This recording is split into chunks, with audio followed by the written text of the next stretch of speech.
Morning. Today I would like to talk about the second item of the essential dharmas of daily practice. Let me first read it. The mind is originally free from delusion, but delusions arise in response to sensory conditions. Let us restore the wisdom of our true nature by letting go of delusions.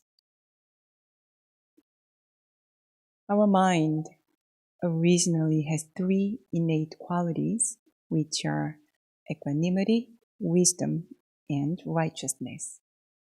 However, as we face different sensory conditions, we lose the original state of our mind, and disturbances, delusions, and wrongdoings arise, which lead us to suffering. In traditional Buddhist teaching, greed, hatred, and delusion are known as the three poisons, the three unwholesome roots that cause most of our problems. It is slightly different that Won Buddhist teaching includes wrongdoing separately as one of the three negative aspects of mind. In Won Buddhism, greed and hatred or anger are placed under the category of disturbances. It is good to know this difference to understand Won Buddhist teaching. However, this is not fundamental differences because in a sense, wrongdoings are the variation of the disturbances or delusions. We become deluded when we are angry and vice versa. We commit wrongdoings because we are deluded, and vice versa. It is like the chicken and the egg. We can't really say which happens first and causes the others. In each situation we face, there are subtle differences. But these three qualities of our mind are closely related. The first three items of the essential dharmas of daily practice tells us that the spirit faces two tasks. One involves the need to clear away, and the other involves the need to cultivate. Master Sotaesan, the fourth Headama master of Won Buddhism, says in his book, The Principle and the Training of the Mind, he tends to speak pretty straightforwardly. And in the book, he says, the ridiculous junk that litters the spirit world must somehow be cleared away. And the true metal of the original nature must be cultivated so that it thrives. From this comes the threefold study: cultivation of spirit, inquiry into human affairs and universal principles, and choice in action. The purpose of each practice of threefold study is to cultivate and restore the equanimity, wisdom, and righteousness of our original Buddha nature. And today I'd like to talk about delusion as one piece of the ridiculous junk that litters the spirit, according to Master Sotaesan. Delusion is ignorance. It is our confusion or our misperception of reality. The spectrum of delusion is very broad, from a simple misunderstanding of something in our daily life to the ignorance of the universal principle. No matter what it is, if you fail to understand the nature of things as they are, I would say you are deluded. Let's think about when we become deluded. Delusion stems from all kinds of sensory conditions. But the most typical are the sign of the self and the pride, the ego, in other words. When we are hindered by false notion or preconception or labeling that the ego has accumulated, we become fixated. We are blinded by this, and the result is ignorance. The thought of, I know better than you, or I am more experienced than you, are examples. These thoughts prevent us from learning from others or accepting things that tells us the truth. We will end up becoming a stubborn, narrow-minded persons who think we are always right. Delusion also commonly arises when we have liking or disliking. As our eyes contact with the sensory world with all its forms and sights, liking or disliking occurs in our mind. We tend to become deluded and cannot see things as they are when we are attached to something. For example, you may not be able to recognize the mistakes or faults of those you like because you think he or she is always nice and great, while you easily fail to see the strength and merit of those you do not like. This is not just about people. When it comes to things that we like or dislike, same thing happens. When I purchase things online, I read the reviews of the item pretty scrupulously. However, when it is something I really want to buy, I tend to read positive reviews only. I don't read the 1-star or 2-star reviews. Instead, I only read the 5-star reviews. Or even if I read the negative reviews, I tend to ignore them because I already have the positive image of the item in my mind. I've been aware of this tendency within me. I think this is kind of interesting psychology. When it comes to do with something that we are strongly attached,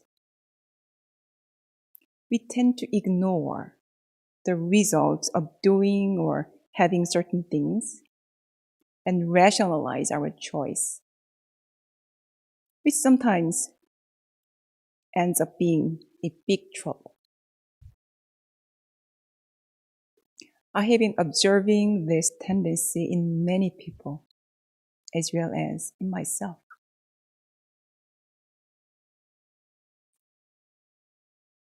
I remember I watched a Korean TV show where a famous Korean movie director talks about his parents. In Korea, the SAT test is kind of a national event. It is very competitive. Korean students study only for this big day to enter the university they want. The director said his dad drove him to the school on the test day and waited at the gate to see his son enter the building. When the director looked back, his dad, still standing at the gate, suddenly shouted out loud, "Whatever it takes, do everything in your power to do well." The director was so embarrassed by this because, it obviously implies even cheating.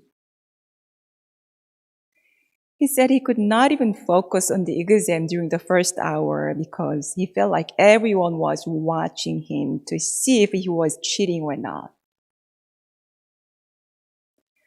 Apparently, he jokingly shared this episode to amuse people, to amuse the audience. However, it is true. that parents' love toward their children sometimes lead them to become biased. So we need to always be on guard to see if we are deluded by our liking or disliking, especially when we make an important choice, important decision. This is why those who practice to cultivate the spirit try not to entertain craving or greed in responding to any matter. Delusion is a subtle thing. When you are angry, at least we know that we are angry. However, when it comes to delusion, we often don't even know that we are deluded. This is why it takes more effort to let go of delusion than disturbances.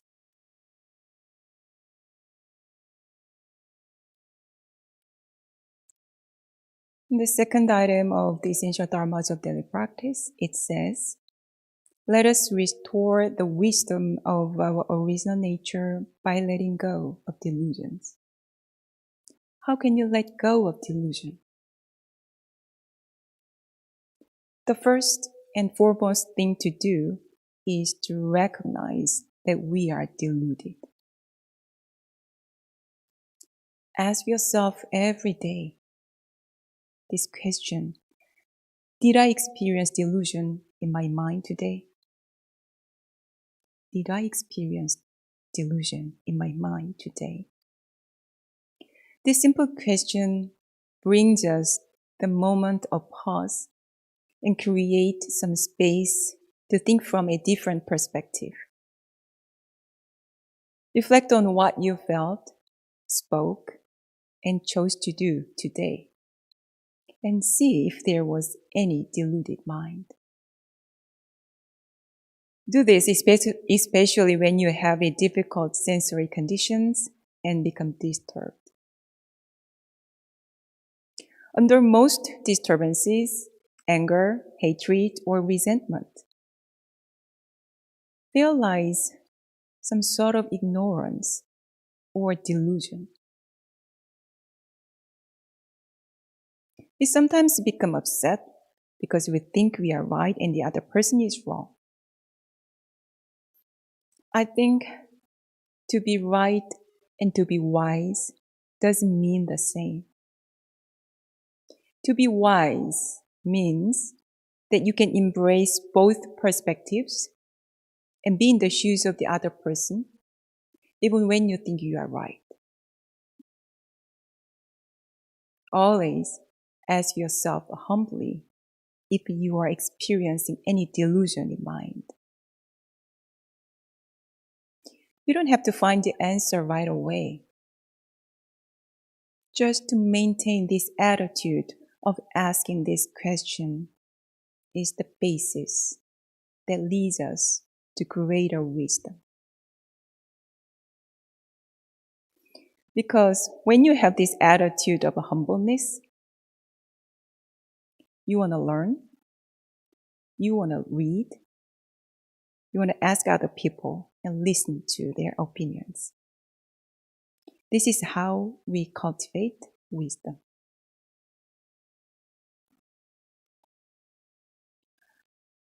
In Won Buddhist teaching, there are 6 practices to cultivate our wisdom. They are scripture study, lecturing, Dharma conversation, koan or spiritual questioning, and Dharma journaling. These are designed to cultivate our wisdom with balance through reading, writing, speaking, and contemplating. And through these practices, you also use your own power and you use the teachings from others.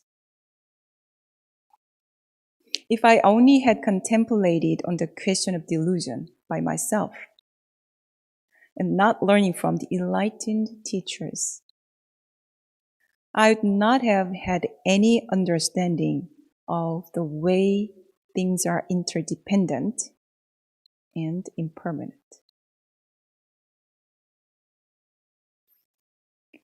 As the spectrum of wisdom is broad, there are different approaches to cultivate the wisdom and attain awakening. Another thing, a little different from traditional Buddhist teaching, is that when it comes to wisdom, Won Buddhism practices inquiry into both human affairs and universal principles. While the traditional Buddhism focuses on wisdom or prajna that emanates from the Buddha nature. Comprehending all human affairs as well as all principles of our mind and the universe are regarded as indispensable practice in Won Buddhism. In the verse 2 of chapter 3, practice in the scripture, the founding master explains the 5 quickest expedients for practitioners to attain the power of inquiry in both action and rest. Let me introduce it. First, in all your actions, strive to gain knowledge regarding that particular matter. Second, strive to exchange opinions with teachers and colleagues. Third, if any doubt arises, strive to resolve it by following the proper order of inquiry. Fourth, strive diligently to study the scripture. Fifth, after deepening your acquaintance with our scriptures, broaden your knowledge and perspective by consulting the scriptures of previous religious schools. The first thing Mr. Sotaesan says here is to try to gain knowledge regarding the matter you are handling, whatever it is. This tells us that Mr. Sotaesan does not see the principle of worldly affairs and the principle of the universe as separate things. His disciples said that Mr. Sotaesan even taught them how to sweep the yard with brooms and how to mop the floor with more efficiency. This kind of forms Won Buddhist spirit of work and practice are not separate.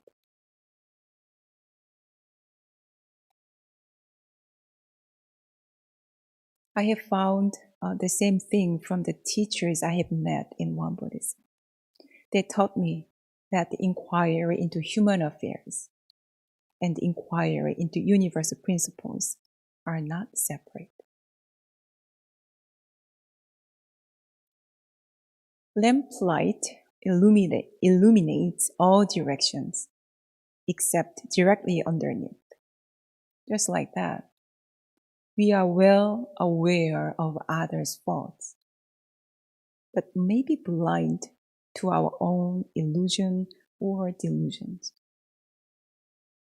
I hope we all cultivate and restore our innate light of wisdom, the limitless light and life within ourselves, by practicing the second item of the essential dharmas of daily practice. Today, before you go to bed, remember this question. Did I experience any delusion today? Thank you.